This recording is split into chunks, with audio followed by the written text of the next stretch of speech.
खबर जयपुर से, जहां पर जयपुर में ईडी के खिलाफ कांग्रेस का प्रदर्शन देखने को मिला है। ईडी के खिलाफ कांग्रेस नेताओं का विरोध प्रदर्शन देखने को मिला। कांग्रेस नेता और पदाधिकारी प्रदर्शन में शामिल हुए हैं। नेशनल हेराल्ड मामले में ईडी के एक्शन से नाराजगी यहां पर देखने को मिल रही है। तो कांग्रेसी कार्यकर्ताओं में नाराजगी देखने को मिल रही है और जिस तरीके से एक्शन पूरे मामले में लिया जा रहा है, इसको लेकर कांग्रेसी कार्यकर्ता नाखुश नजर आ रहे हैं और उनका कहना है कि हमारे नेताओं को जानबूझकर परेशान किया जा रहा है। कांग्रेस कार्यकर्ताओं को, नेताओं को जानबूझकर परेशान किया जा रहा है और ये राजनीतिक साजिश है। राजनीति के तहत ये पूरी कार्रवाई की जा रही है।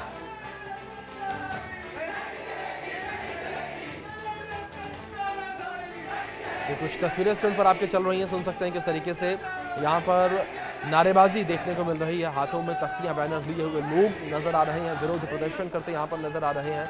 और ईडी के द्वारा जो ये कार्रवाई की गई है, इस कार्रवाई को लेकर लोगों में इस वक्त भारी आक्रोश है।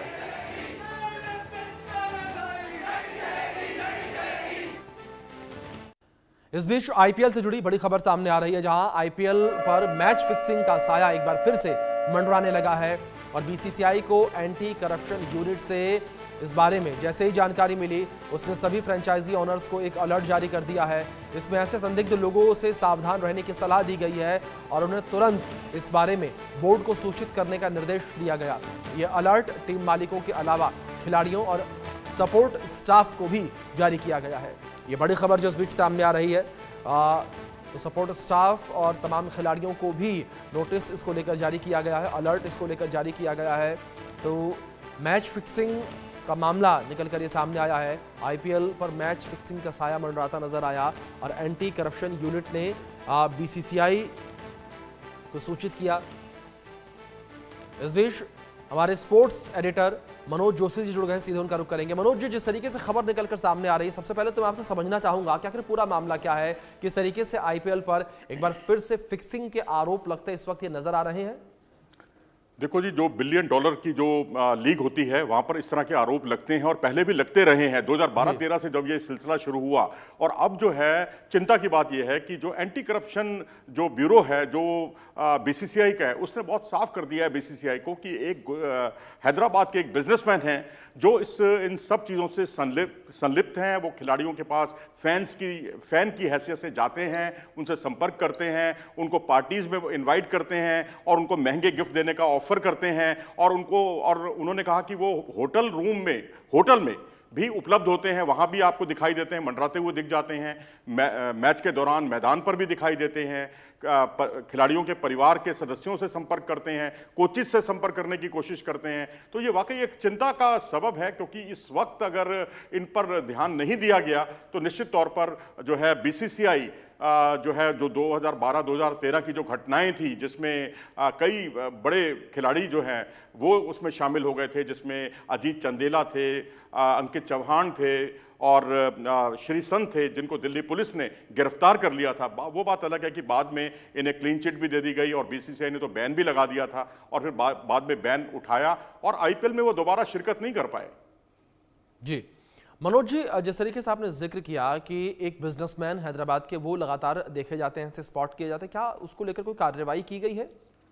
अभी ये घटना सामने आई है, संज्ञान में आई है एंटी करप्शन यूनिट के पास और उसने बीसीसीआई को जानकारी दी है और अब बीसीसीआई ने यही अब सभी खिलाड़ियों से और सहयोग मांगा है कि खिलाड़ी हों, चाहे स्पोर्ट्स स्टाफ हों, यहाँ तक कि कमेंटेटर्स हों और कमेंटेटर्स के साथ साथ जो फ्रेंचाइजी ओनर्स हैं, उन सबको लिखित तौर पर दिया है, अलर्ट जारी किया है कि अगर कोई इनमें से संपर्क करता है तो उसकी जानकारी तुरंत आपको एंटी करप्शन ब्यूरो को देनी होगी या बीसीसीआई को की जानकारी देनी होगी, क्योंकि नहीं तो वो अपने जो उसकी योजना है उसको वो अमली जामा पहना सकता है। हम आपको बता दें कि एक तो टीम ओनर जो थे मयप्पन, जो एन श्रीनिवासन के दामाद थे, वो इस घटना में शामिल थे। 2013 में जब उन पर बैन लगाया गया, ना सिर्फ उन पर बैन लगा बल्कि चेन्नई सुपर किंग्स पर बैन लग गया, इसी तरह राज कुंद्रा पर भी बैन लगा था। राजस्थान रॉयल्स को 2 साल के लिए हटा दिया गया था आईपीएल से।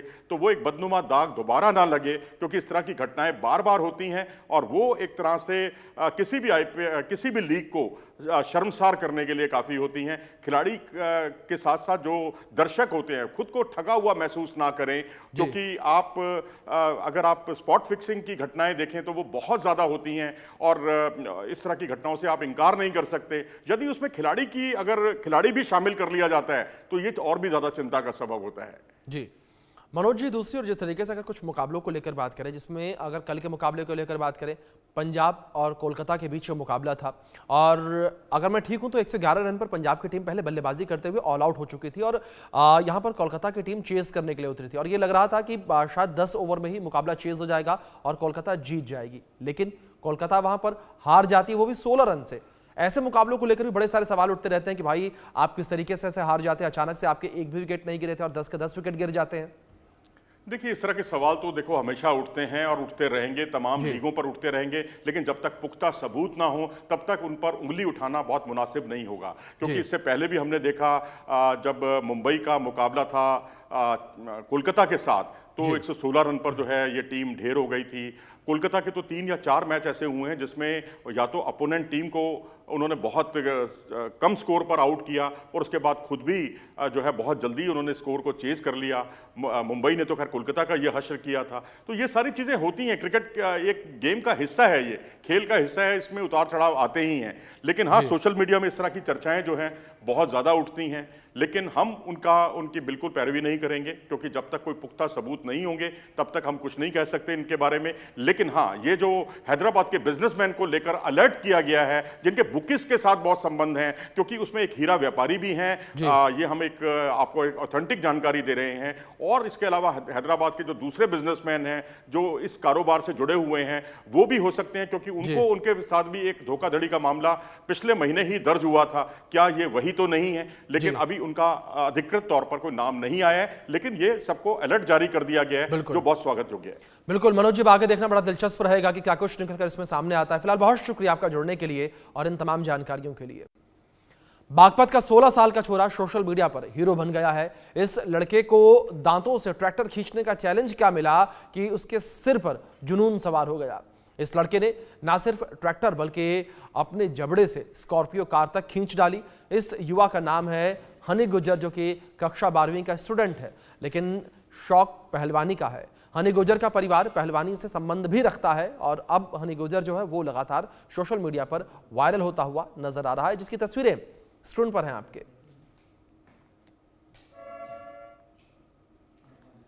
तो इन तस्वीरों में देख सकते हैं किस तरीके से यहाँ पर 16 साल का ये लड़का अपने दांतों से, जबड़ों से ट्रैक्टर खींचता हुआ नजर आ रहा है। तस्वीरों में देख सकते हैं किस तरीके से वो अपने जबड़ों से ट्रैक्टर खींचता हुआ नजर आ रहा है और वीडियोस जो हैं वो अब हनी गुज्जर के काफ़ी ज़्यादा चर्चा का विषय बने हुए हैं सोशल मीडिया पर। ये वीडियोस काफ़ी वायरल हो रहे हैं और देख सकते हैं किस तरीके से हनी गुज्जर जो है वो ट्रैक्टर को अपने जबड़ों से खींचता हुआ नजर आ रहा है। ये तस्वीरें स्क्रीन पर हैं आपके, तस्वीरें चर्चा का विषय बनी हुई हैं।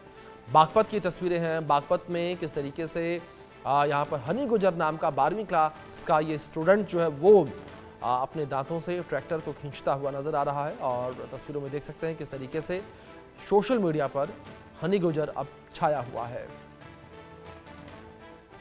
बागपत की तस्वीरें हैं। बागपत की इन तस्वीरों में देख सकते हैं 16 साल के हनी गुज्जर को।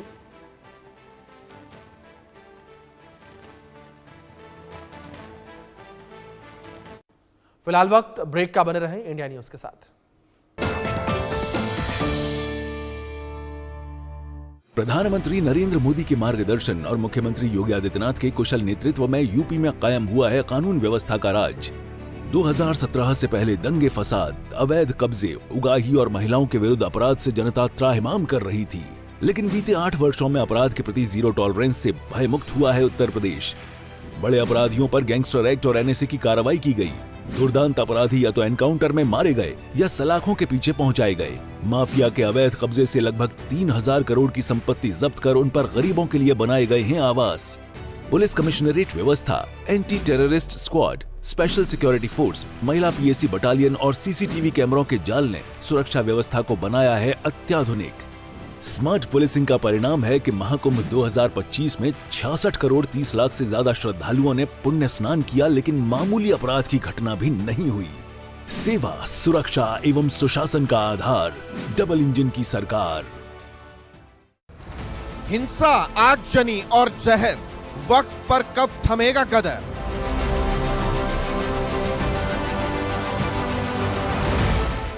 वक्फ कानून पर भीषण रण, क्या ममता को दिखा तुष्टीकरण?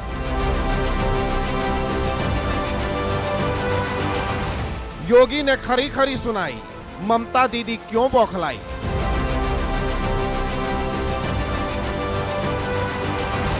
बहुत हुआ गदर, क्या अब चलेगा बुलडोजर? देखिए आंख कान खोल के शाम 5 बजे सिर्फ इंडिया न्यूज पर। अगर आप बनना चाहते हैं एंकर या फिर आप में है जुनून एक तेज तर्रार न्यूज रिपोर्टर बनने का, तो आप ज्वाइन करें ITV और इंडिया न्यूज एक्स का media school. ITV next media international school का कोर्स आपको मौका देता है देश के दिग्गज एंकर्स के साथ काम करने का। ITV next media international school में आप बेहद नजदीकी से देख पाएंगे किस तरह से ITV नेटवर्क के दिग्गज पत्रकारों की टीम दिन रात खबरों पर काम करती है। इस कोर्स के दौरान आप सीखेंगे एंकरिंग की एक एक बारीकी उन एंकर्स के साथ जो देश को रखते हैं हर खबर से बाखबर। ITV next media international school का ये कोर्स आपके एंकरिंग स्किल्स को करेगा इतना सशक्त, मजबूत, जिससे आप बनेंगे पत्रकारिता की दुनिया का वो चमकता चेहरा जो दुनिया देखेगी और पसंद करेगी। कश्मीर वाला टेरर, मुनीर ने उगला जहर, जनता की आंख में धूल, मुल्ला बना रहे फूल, PLA TTP का बवंडर, पाक सेना का सरेंडर। देखिए शाम 6 बजे सिर्फ इंडिया न्यूज पर।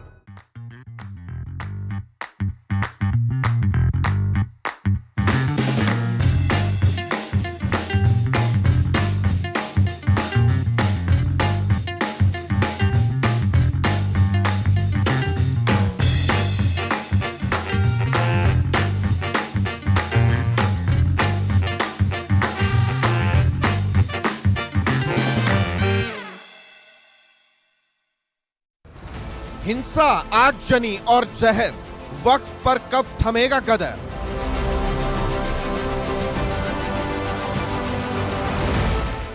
वक्फ कानून पर भीषण रण, क्या ममता को दिखा तुष्टीकरण?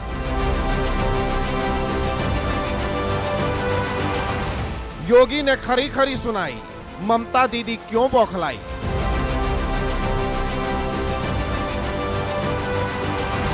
बहुत हुआ गदर, क्या अब चलेगा बुलडोजर? देखिए आंख कान खोल के शाम 5 बजे सिर्फ इंडिया न्यूज पर।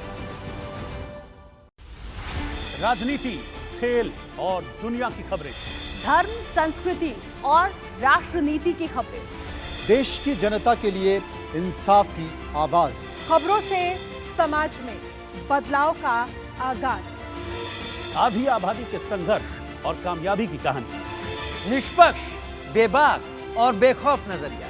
इंडिया न्यूज, सबसे पहले देश। कश्मीर वाला टेरर, मुनीर ने उगला जहर, जनता की आंख में धूल, मुल्ला बना रहे फूल, PLA TTP का बवंडर, पाक सेना का सरेंडर। देखिए शाम 6 बजे सिर्फ इंडिया न्यूज पर। खास खबर के सह प्रायोजक हैं MDH देगी मिर्च का तड़का, अंग अंग फड़का, MDH की देगी मिर्च। और शिफ्टिंग की टेंशन बड़े भैया है ना, अग्रवाल पैकर्स.in, DRS ग्रुप 9360014001।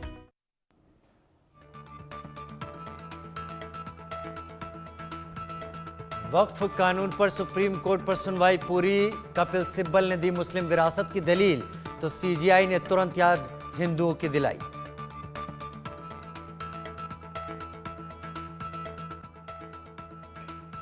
जमीन डील मामले में रॉबर्ट वाड्रा से हुई पूछताछ, करीब 2 घंटे तक ईडी ने किए सवाल। कल भी ईडी ने करीब 6.5 घंटे की थी पूछताछ।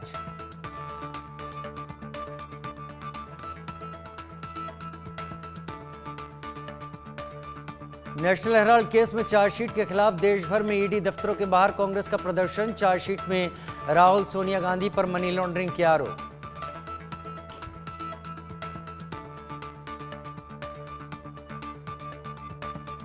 बंगाल के इमामों के साथ संवाद में वक्फ कानून पर ममता बनर्जी का हल्ला बोल, बोली बीजेपी सिर्फ हिंदू मुसलमान करती है, बीएसएफ बॉर्डर संभालती है, हम नहीं।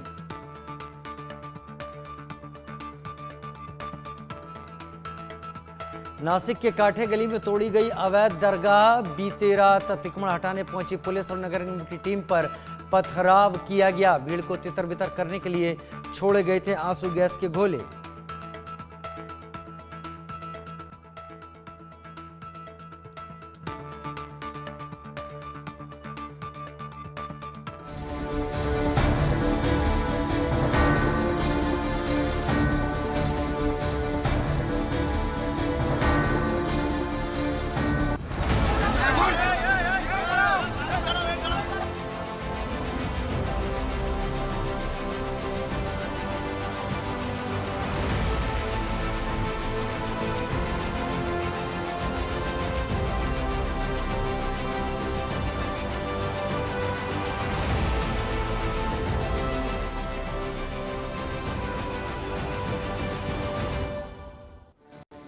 आप देख रहे हैं आंख कान खोल के और आपके साथ मैं हूं राजीव शर्मा। पश्चिम बंगाल में वक्फ कानून के विरोध में भड़की हिंसा की आग धीरे धीरे बुझ रही है, लेकिन सियासी आग लगातार भड़क रही है। मुर्शिदाबाद की हिंसा पर बीजेपी बार बार सवाल खड़े कर रही है। ममता बनर्जी को सवालों के कटघरे में खड़ा कर रही है। उत्तर प्रदेश के मुख्यमंत्री योगी आदित्यनाथ ने भी मुर्शिदाबाद हिंसा को लेकर ममता को घेरा। दंगाइयों को संरक्षण देने का आरोप मढ़ा, साथ ही नसीहत दी कि लातों के भूत बातों से नहीं मानते। लेकिन योगी की नसीहतों पर ममता भड़क उठी। पश्चिम बंगाल के इमामों के साथ संवाद के दौरान ममता योगी पर ही भड़काने का आरोप लगाने लगी। बीजेपी पर दंगे कराने के आरोप मढ़ने लगी। हालांकि सियासत के बीच आज वक्फ कानून को लेकर सुप्रीम कोर्ट में भी सुनवाई हुई। इस दौरान देश की सबसे बड़ी अदालत ने मुर्शिदाबाद में हुई हिंसा को लेकर चिंता जताई है। साथ ही कहा कि मामला सुप्रीम कोर्ट में है और यही इस मसले का फैसला होगा। लेकिन सवाल है कि क्या बंगाल में हिंसा थमेगी, और सवाल यह भी कि क्या बुलडोजर चलेगा तभी दंगाइयों में डर होगा। आज इसी मुद्दे पर चर्चा करेंगे, लेकिन इससे पहले रिपोर्ट देखिए।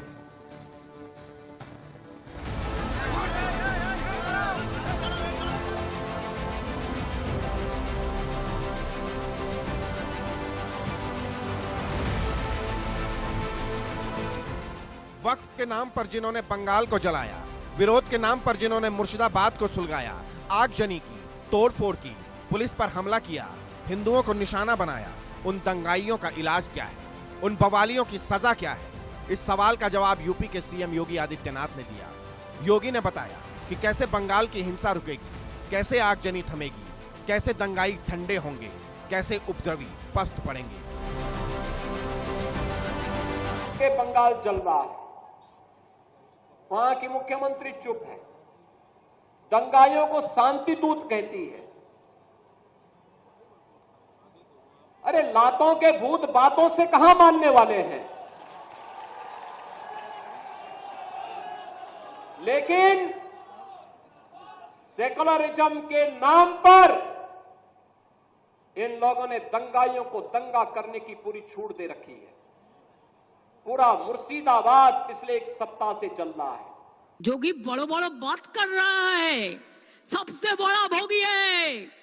महाकुंभ में कितना लोगों का मौत हुआ, कितना लोगों ने इंजर्ड हुआ, कोई लिस्ट ऑफ पब्लिकली दिया? नहीं दिया। बड़ा बड़ा बात करते हो। कितने एनकाउंटर में मैं मारा, एक भी रैली किसी को नहीं करने देते, एक भी मिছিল नहीं करने देते। दंगाइयों को ठंडा करने की योगी की नसीहत